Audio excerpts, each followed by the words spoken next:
Ma personne, il y a un dicton qui dit que les leaders sont des suiveurs. Donc, dans ta quête du leadership, il y a 5 catégories de livres que tu devras absolument lire. Première catégorie de livres sont des livres de motivation. Deuxième catégorie, les livres de développement personnel. Troisième catégorie, des livres de vulgarisation. Quatrième catégorie, des livres de géostratégie. Et puis cinquième catégorie, des biographies. Lire des biographies a ceci d'important en ce sens où cela te permet d'en apprendre un peu plus sur des gens à succès et donc de te dire que si ces gens-là ont pu arriver à un tel niveau de succès, c'est parce ils sont passés par telle étape et telle étape. Donc ils ont pu le faire, moi aussi je peux le faire. Dans cette vidéo, je m'en vais te présenter la biographie de l'un de mes mentors qui s'appelle le docteur Claudel Nubissi.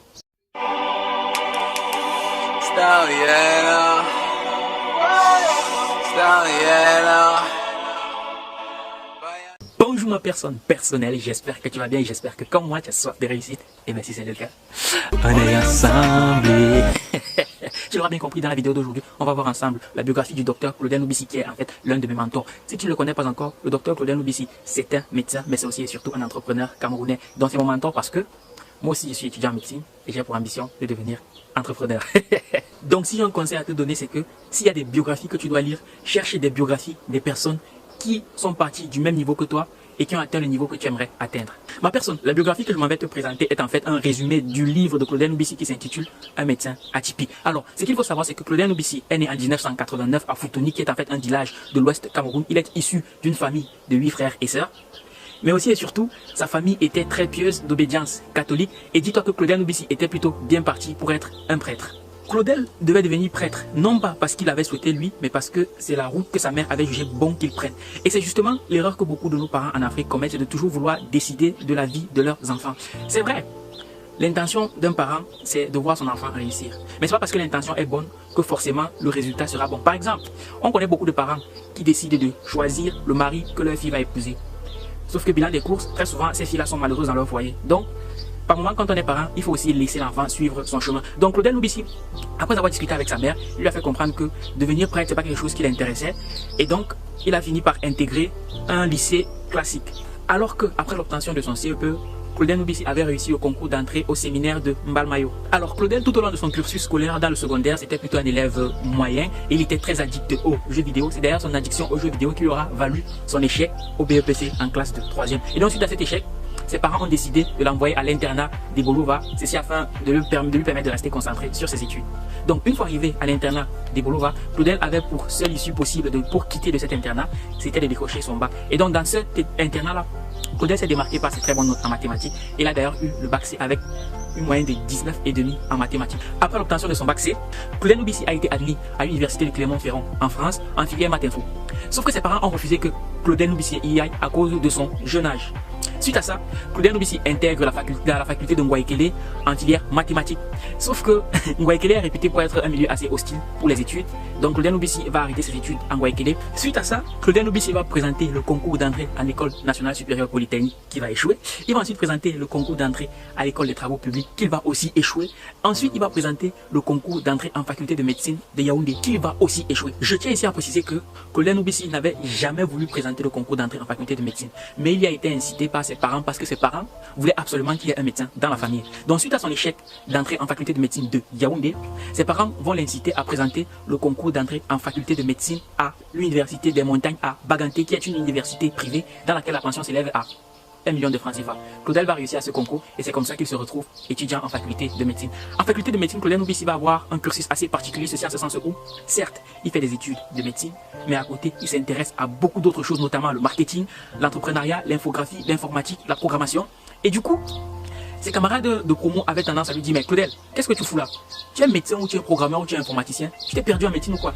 Et à cette question, Claudel répondait souvent: c'est quand on va finir cette formation que vous allez savoir pourquoi est-ce que je fais tout ce que je fais là. Donc, Claudel, puisqu'il savait que la médecine c'était pas quelque chose qui le passionnait, eh ben, il avait décidé de faire médecine pour faire plaisir à ses parents. Et quand il voyait tous les sacrifices que ses parents avaient consentis pour qu'il puisse intégrer une telle école, eh ben, il était obligé de travailler pour avoir les résultats. Donc, Claudel avait fait un choix assez particulier, c'est que il avait décidé d'être un étudiant en médecine moyen, ceci afin de mettre son énergie vers un domaine qui le passionnait, qui était l'entrepreneuriat.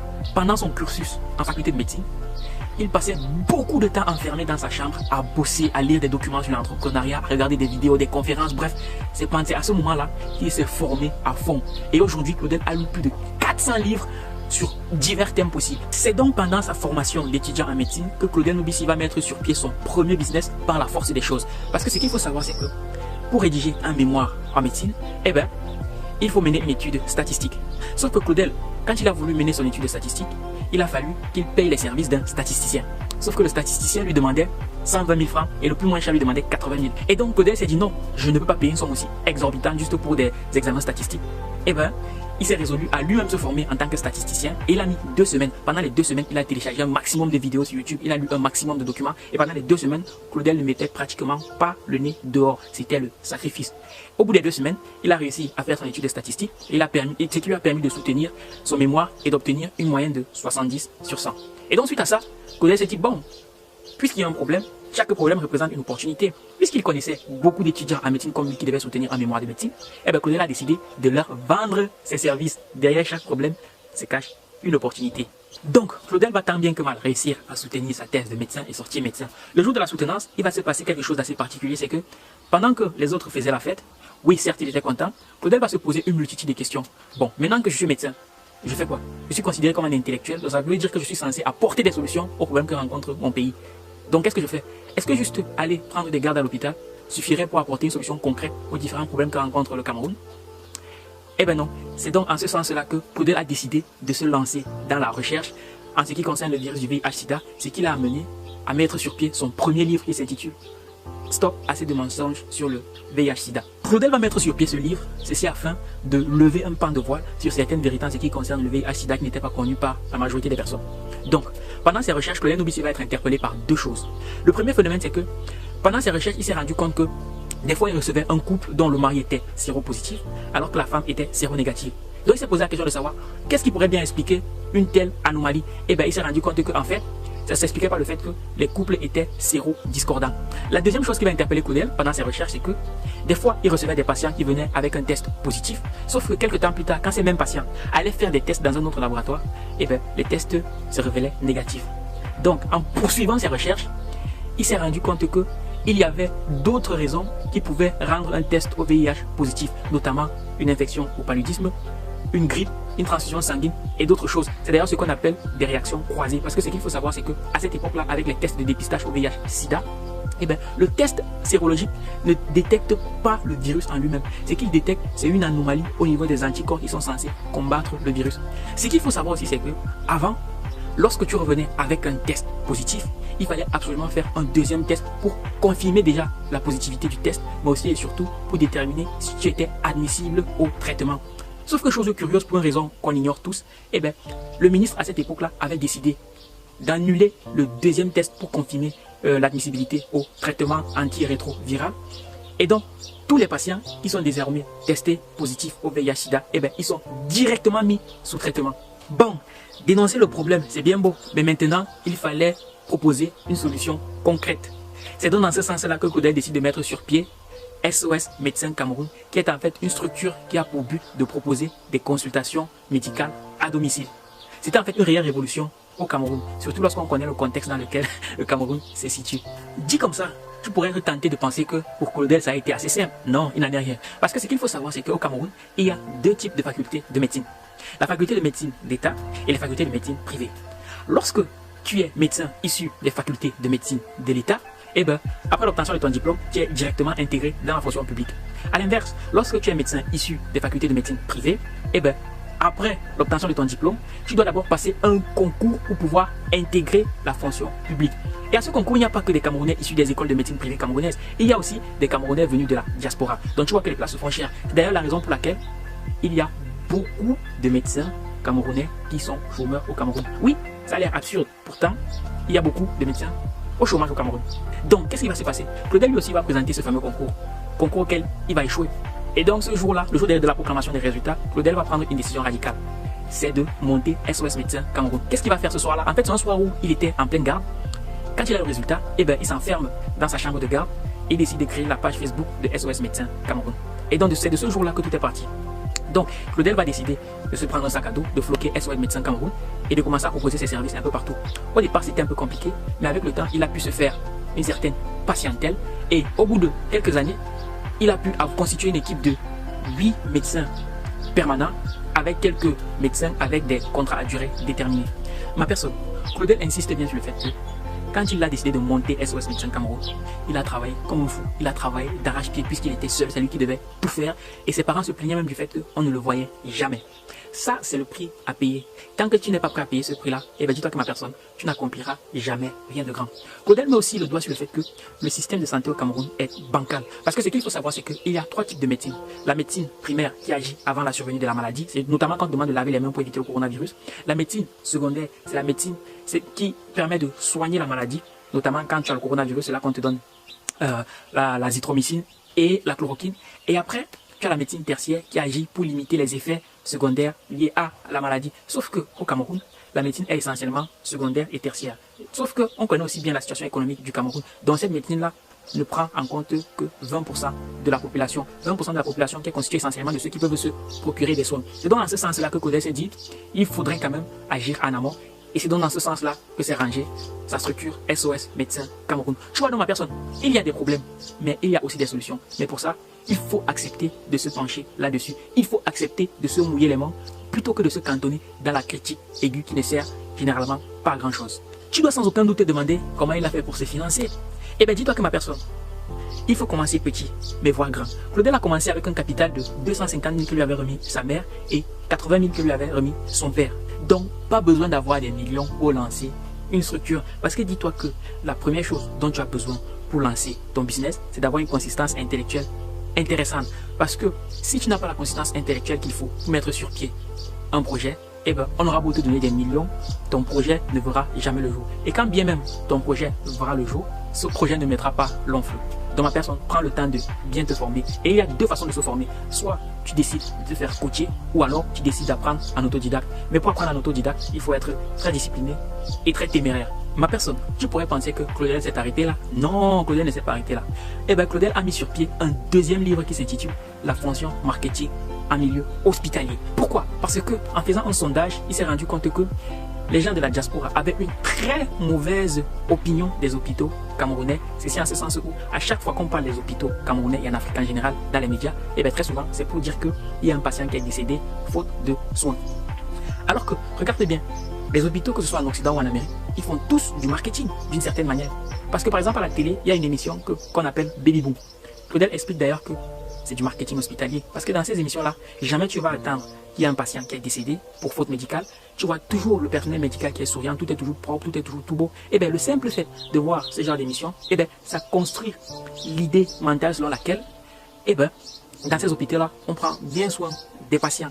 Et comme le patient est un être bio-psychosocial, eh ben, il est très important que quand il va rencontrer un médecin, qu'il soit en confiance par rapport aux soins que ce médecin va lui procurer. Donc déjà, si un patient est en confiance vis-à-vis des compétences de la structure, eh ben, il est fort probable que déjà le simple fait qu'il ait une consultation qui se sente mieux. Alors qu'à l'inverse, si le patient en allant à l'hôpital, il a déjà une idée selon laquelle les soins ne vont pas être terribles, eh ben, il y a de fortes chances que le traitement ne puisse pas apporter les bénéfices attendus. Pourquoi? Eh bien parce que dans le traitement, il y a une part de placebo, il y a une part de psychologie.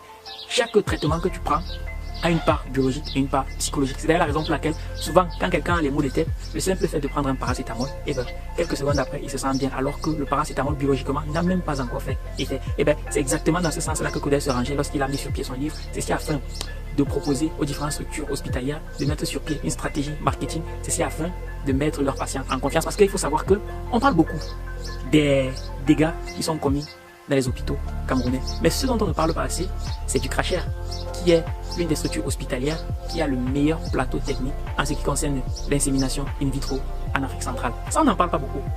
Pourtant, il faudrait communiquer là-dessus. Parce que si tu ne communiques pas sur ce que tu fais, comment veux-tu que les gens sachent que tu fais quelque chose de bien? Et puis, si tu communiques mal sur ce que tu fais bien, les gens vont penser que tu fais mal. Mais bon, même jusque-là, Claudel n'était toujours pas satisfait. Il voulait maintenant partager ses différentes connaissances en ce qui concerne l'entrepreneuriat avec ses pairs. Parce que je tiens à préciser que c'est par l'entrepreneuriat qu'on développe un pays et non par les prières ou bien par la sorcellerie. Parce que si c'était par la sorcellerie qu'on développait un pays, eh bien, il y a longtemps que le Bénin serait le pays le plus développé au monde. Donc, Claudel décide donc de mettre sur pied Startup Academy. Mais avant ça, il fallait se former. Donc Claudel s'est pris le temps de se former et il a décidé de créer une page Facebook Startup Academy sur laquelle il partageait ses différentes idées entrepreneuriales. Par la suite, il a décidé de proposer à ses pairs d'assister à des conférences sur l'entrepreneuriat.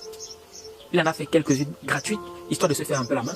Et quand il a senti que les gens étaient intéressés, il s'est dit, ah, il y a quelque chose à faire. Et il a proposé sa première conférence payante à hauteur de 10 000 francs CFA. À cette première conférence, il y avait une seule personne.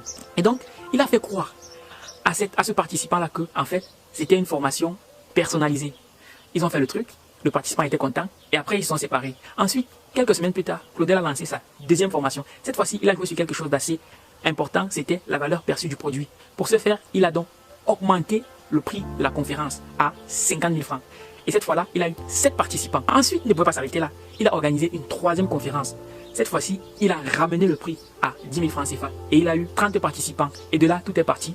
Parce que par la suite, les conférences qui ont suivi, il a enregistré en moyenne 50 participants à chaque conférence. Tu vois ma personne, il faut commencer petit, mais voir grand. Pendant les conférences de Claudel, il se passait quelque chose d'assez particulier. Parce que chaque fois, les participants lui rappelaient qu'il avait de très belles tenues. Et les participants voulaient savoir comment se procurer des tenues similaires. Et là, Claudel, qui a un cerveau orienté opportunité, s'est dit, attention, s'il y a un problème, ça veut dire qu'il y a une opportunité. Donc, qu'est-ce qu'il a fait? Il a été très astucieux. À chaque fois qu'il allait à une nouvelle conférence, il allait voir son couturier et lui demandait de lui coudre une tenue sur laquelle il devait mettre la marque sur mesure. Donc, pendant ces conférences, à chaque fois que quelqu'un lui demandait comment se procurer sa tenue, eh bien, il lui disait que c'était sa marque. Donc, si la personne voulait se procurer sa tenue, eh bien, il avait juste à passer la commande et Claudel devait la faire pour la lui livrer. C'est donc comme ça que Claudel a réussi à mettre sur pied sa propre ligne de vêtements avec la marque sur mesure. Mais ma personne, Claudel ne s'est pas arrêté là. Parce que pendant ces conférences, Claudel s'est rendu compte qu'il lui manquait à chaque fois un support pour pouvoir concevoir ses conférences. À chaque fois qu'il devait faire une conférence, il fallait qu'il utilise des manuels qui n'étaient pas adaptés au contexte africain. Et là, il s'est dit, tiens, problème, donc opportunité. Il s'est donc résolu à mettre sur pied son troisième livre qui s'intitule Le jeune entrepreneur africain, dont j'ai fait un résumé. Je te mets le lien en description. Donc une fois que tu auras fini avec cette vidéo, va cliquer sur le lien. Tu vas apprendre énormément de choses en ce qui concerne l'entrepreneuriat dans un contexte africain. Parce que dans ce livre, Claudel aborde le problème des incohérences du système éducatif africain. Il aborde le problème des cultures africaines. Mais aussi et surtout, il m'a bluffé avec sa fameuse équation entrepreneuriale X égale à Y plus Z. Ma personne, franchement, cherche à te procurer ce livre. Si tu n'y arrives pas, envoie-moi un message sur WhatsApp. Je te mets mon numéro en description. N'hésite pas.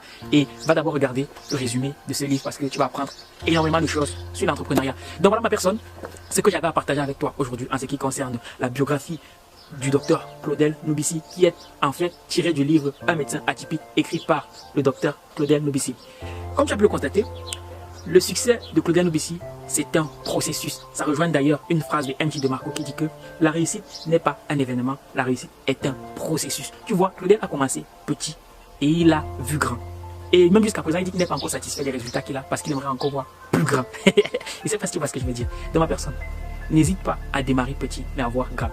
Voilà ma personne, ce que je voulais partager avec toi aujourd'hui. Mais avant, clique sur la cloche de notification afin d'être signalé pour les prochaines vidéos que je vais publier.